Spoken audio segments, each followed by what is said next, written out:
जब एक शख्स अल्लाह के नबी सल्लल्लाहु अलैहि वसल्लम के पास जाता है और कहता है, ऐ अल्लाह के नबी, मैं 4 गुनाह मेरे पास है जो मैं हमेशा रोजाना करता हूँ, लेकिन मैं इनमें से किसी एक को ही छोड़ सकता हूँ। तब हमारे अल्लाह के नबी सल्लल्लाहु अलैहि वसल्लम क्या इरशाद फरमाते? प्लीज वीडियो को पूरा जरूर देखिएगा। एक और शख्स अल्लाह के नबी सल्लल्लाहु अलैहि वसल्लम के पास आता है और कहता है, बड़ी प्यारी हदीस है, सुनी होगी आपने, क्या अल्लाह के नबी, मेरे अंदर 4 बुराइयां पाई जाती हैं। सुनिए, मैंने अपनी स्पीड स्लो कर दी ताकि आपके जहन में उतार सके हिकमत क्या है। अय अल्लाह के नबी, मेरे अंदर 4 गुनाह पाए जाते हैं, 4 बुराइयां मेरे अंदर पाई जाती हैं, लेकिन चारों नहीं छोड़ सकता। मौलाना जर्जीस से आप कहिए, जर्जीस साहब, मैं शराब भी पीता हूं, स्मोक भी, हीरोइन भी यूज करता हूं, कैरम बोर्ड भी खेलता हूं, चोरी भी करता हूं। आप अगर कहें तो एक बुराई छोड़ दूंगा, तो मैं क्या कहूंगा? एक क्यों छोड़ेगा? इस्लाम के अंदर पूरे के पूरे दाखिल हो जाओ, सारी बुराइयां छोड़ो। लेकिन सुनन बैहकी के अल्फाज, अल्लाह के नबी सल्लल्लाहु अलैहि वसल्लम के पास वो आया और खुद कह रहा है कि अल्लाह के नबी, मेरे अंदर 4 बुराइयां पाई जाती हैं, लेकिन चारों नहीं छूटती हैं। आप कहें तो एक छोड़ सकता हूं, चारों नहीं छोड़ सकता। तो आपने कहा, अच्छा ये बताओ कि लिस्ट वो बुराइयां हैं क्या? कहा, अल्लाह के रसूल, सबसे पहली बुराई तो यह है कि मैं शराब पीता हूं। ठीक। दूसरी बुराई यह है कि मैं शराब जब पी लेता हूं तो फिर मुझे ख्वाहिश होती है, तलब होती है, तो एक है मेरी गर्लफ्रेंड, दोस्त, जिसके साथ मेरे ताल्लुकात हैं, फिर मैं उसके साथ जिना भी करता हूं। और फिर जब रात ज्यादा हो जाती है तो रात के अंधेरे में निकलकर मैं तीसरा जुर्म भी करता हूं, मैं चोरी भी करता हूं। कितने गुनाह बता दिए उसने? 3। पहला जुर्म मेरा यह है कि मैं शराब पीता हूं। शराब के बाद मेरा दूसरा जुर्म यह होता है कि मैं रात में जिना करता हूं, और फिर जिना से जब मैं फारिग होता हूं तो रात में मैं चोरी भी करता हूं। आपने कहा चौथा? तुमने 4 गुनाह बताए ना, चौथा? का अल्लाह के रसूल, मैं झूठ भी बोलता हूं। आप कहें तो मैं एक छोड़ दूंगा। हिकमत देखो। आप जानते थे कि अगर इसको ये कहूंगा नहीं चारों छोड़, तो गुस्से में भाग जाएगा, हो सकता है कि फिर बदअमल होकर मर जाए और जहन्नमी हो जाए। आपने उसके जज्बात को समझा, उसने एक्शन दिया तो आपने फौरन रिएक्शन नहीं दिया, नहीं चारों छोड़ो। जज्बात में आकर उससे चारों नहीं छुड़वाएंगे। देख रहे हैं आप? अल्लाह के नबी सल्लल्लाहु अलैहि वसल्लम ने कहा, अच्छा ऐसा करो, शराब भी पीते हो, हाँ, जिना भी करते हो, हाँ, चोरी भी करते हो, हाँ, और झूठ भी बोलते हो, हाँ। वो समझ रहा था कि इसमें शराब कहेंगे तो जरा मुश्किल होगा मेरे लिए छोड़ना, क्योंकि बीड़ी नहीं छूटती, जिसको शराब की लत लग जाए वो कैसे छूटेगी? सोचने लगा कि देखिए, अभी अल्लाह के नबी शराब कहेंगे, चोरी भी कह सकते हैं चोरी छोड़ दो। अगर चोरी छोड़ देंगे तो दिन भर का गुजर बसर कहां से चलेगा? रात में चोरी करते तभी तो बीवी बच्चों को खिलाते हैं। सोच रहा है कि ये मुश्किल होगा, लेकिन नबी कहेंगे तो एक छोड़ दूंगा।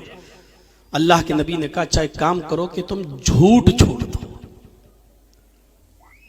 इतनी तेज हंसता है, जैसे मोबाइल में कभी कभी यूट्यूब देखो तो कभी फिल्मी ड्रामे आ जाते हैं, जैसे उसमें क्रिमिनल लोग हंसते हैं करके, बड़ा खुश हुआ, हंसता चला जा रहा है, बहुत ज्यादा खुश, खुशी का ठिकाना नहीं। कहता है झूठ कहां का, मैं तो आपको बहुत बड़ा अक्लमंद समझता था। अरे अल्लाह के नबी, आप हमसे झूठ छोड़ने के लिए कह रहे हैं? कहां? अरे शराब कहते तो मुश्किल था, जिना कहते तो मुश्किल था, चोरी कहते कोई एक, तो इन तीनों में से कोई एक छुड़वाते तो थोड़ा मुश्किल था मेरे लिए। आपने झूठ के लिए कह दिया।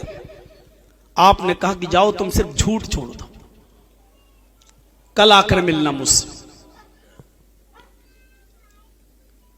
पूरी तकरीर सुनने के बाद यहां से जब जाओ ना, तो पूरी तकरीर पर मत अमल करना, सिर्फ यही एक चीज लेके चले जाओ कि हम कल से झूठ नहीं बोलेंगे। कहना तो चाहिए आज से, लेकिन मैं कल से कह रहा हूं। चलिए, सिर्फ यही एक चीज लेके यहां से उठ जाइए, और कल शाम होने से पहले पहले मेरे भाइयों, आप आधा आपकी जिंदगी चेंज हो जाएगी, आधी आपकी जिंदगी। उसने कहा अल्लाह के नबी ठीक है, हाथ यदक, हाथ बढ़ाइए। क्या कहता है? हाथ बढ़ाइए। अल्लाह के नबी ने कहा क्यों? बढ़ा दिया। उसने अपना हाथ नबी के हाथ पर रख दिया, ये लीजिए। अल्लाह के नबी ने हाथ बढ़ाया, उसने भी हाथ बढ़ाया, दाहिना हाथ दाहिने हाथ के ऊपर रखकर उसने बैत की कसम खाई। आए अल्लाह के नबी, मैं अल्लाह की जात की किबरियाई की कसम खाकर कहता हूं, मैं उस रब्बुल जलाल की कसम खाता हूं जिसके कब्जे में हमारी आपकी जान है, सारी कायनात की जान है। मैं सबके सामने इस बात का पुख्ता अहद करता हूं, वादा करता हूं कि आज के बाद मैं कभी झूठ नहीं बोलूंगा। आपने कहा ठीक है, जाओ। दिन भर खूब मस्ती में रहा, रात हुई, चलें शराब पीने चलते हैं। शराब के लिए चला भी गया, जहां से शराब हाथ लगती थी वहां से शराब हासिल भी कर ली। शराब की बोतल का ढक्कन भी खोल दिया, शराब अपने होंठों पर भी लगा ली, लेकिन पी नहीं सका। हाँ? हटा ली। अब देखिए, सोचता है अगर कब सुबह अल्लाह के नबी के पास अगर मैं गया और अल्लाह के नबी ने अगर मजाक में भी पूछ लिया कि कहो कल शराब पी थी या नहीं, अगर मैंने इस बात का इकरार कर लिया कि हां शराब पी थी, तो अगर मुजरिम खुद अपने जुर्म को कबूल कर ले तो फिर किसी गवाह की जरूरत ही पेश नहीं होती। अगर मैंने कह दिया कि शराब पी थी, तो शरीयत ने शराब के 40 कोड़े मुतय्यन किए हैं। अल्लाह के रसूल हमें खड़ा करके कहीं 40 कोड़े न पड़वाएं। अगर मैंने अपने जुर्म को खुद कबूल कर लिया तो ऐसा ना हो कि मुझे 40 कोड़े पड़वा दें। एक कोड़ा चमड़े का तो खाया नहीं जाएगा, 40 कोड़े कैसे खा सकता हूं? और अगर मैंने ये कह दिया कि नहीं मैंने शराब नहीं पी थी, तो इतने लोगों के सामने मैंने उस जात की किबरियाई की कसम खाई है कि मैं अल्लाह के इज्जत और जलाल की कसम खा के कहता हूं जिसके कब्जे में मेरी जान है, आज के बाद मैं शराब को हाथ नहीं लगाऊंगा। अगर उसकी कसम खाई है मैंने, अगर मैंने ये कह दिया कि नहीं पी थी, तो ये कसम की बेहुरमती होगी, झूठ हो जाएगा।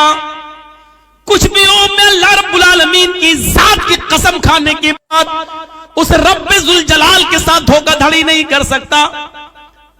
मैं झूठ तो बोलूंगा नहीं, और शराब पीने के बाद 40 कोड़े खाऊंगा नहीं। चलो शराब छोड़ देता हूं, इसमें अर्जी किया है, और तो कोई गुनाह बाकी है, चलो दूसरा करते हैं। प्लीज़ दोस्तों वीडियो को लाइक फॉलो शेयर जरूर करें और वीडियो को दबा के शेयर कीजिए। ठीक है, बाय बाय।